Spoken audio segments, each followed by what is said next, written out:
नामक श्रेष्ठ गंधर्व था। अपने बच्चों को हंसाने के लिए, केवल हंसाने के लिए, संत जो तप में लीन थे उड़ा रहे थे, हंसी उड़ा रहे थे। हंसी उड़ाने पर संत को क्रोध आया और इन्हें श्राप दे दिया कि तू ये जो ऐसे हंस रहा है ना, तो भी अगली योनि ग्रह की ही पाएगा, तू ग्रह ही बनेगा। तब इस जन्म में ये ग्रह बने, परंतु प्रभु से क्षमा मांगी कि मुझसे भूल बस ये गलती हो गई। तब संत ने बोला कि चिंता ना करो, तुम्हें बचाने प्रभु स्वयं आएंगे। पर ये जो गजेंद्र है, जो हाथी है, ये भी ऐसे वैसे नहीं है, ये बहुत वाचाल थे पिछले जन्म में। ये द्रविड़ देश के पांडवंशी राजा थे। ये बहुत वाचाल थे, बहुत बोलते थे। पर एक संत के आगे भी इन्होंने ऐसे ही बहुत बोला। तब संत को क्रोध, अब तुम कम बोलना, ध्यान करना।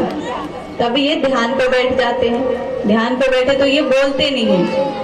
अब बोले नहीं संत, फिर निकलते। संत भूल गए कि हम ही ने बोला था कि तुम मौन रहना। निकलते हैं और सोचते हैं कि ये मेरा अपमान कर रहा है, ये बोल नहीं रहा। तब इन्हें श्राप देते हैं कि जो ये तू हाथी की तरह अभिमान दिखा रहा है ना, तो अगले जन्म में हाथी की ही योनि पाएगा।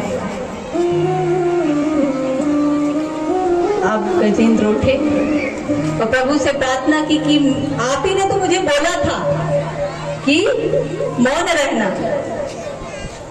संत को याद आता है, संत कृपा करते हैं कि तुम चिंता ना करो, तुम्हें प्रभु स्वयं बचाने आएंगे। इसलिए इस जन्म में ये कार्य प्रभु स्वयं करने आने वाले। गजेंद्र सरोवर में है, ग्रह पांव पकड़े हुए। सबसे पहले हम किसको बुलाते हैं बताइए? अगर हम मुसीबत में हो तो हम किसको बुलाते हैं? बोलिए, किसको बुलाते हैं? पहले हम खुद प्रयास करेंगे ना, फिर घर वालों को बुलाएंगे। ऐसे ही गजेंद्र भी स्वयं प्रयास करता है कि मैं निकल जाऊंगा, परंतु निकल नहीं पाता। इसके बाद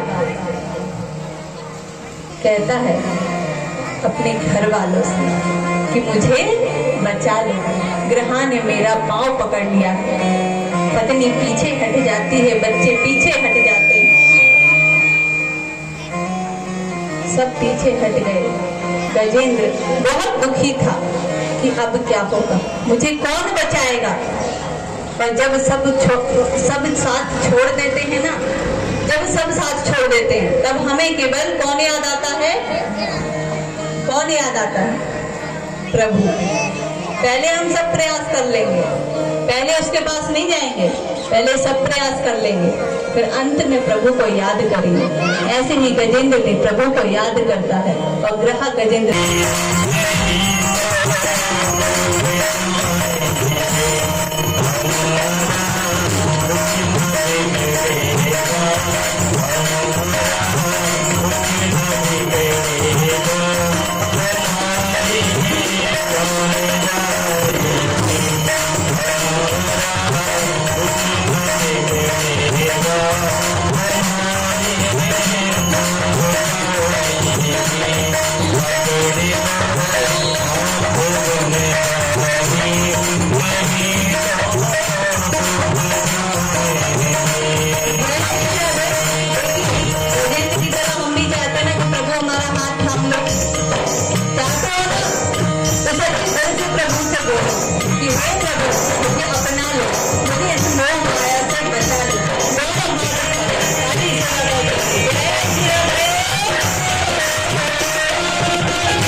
और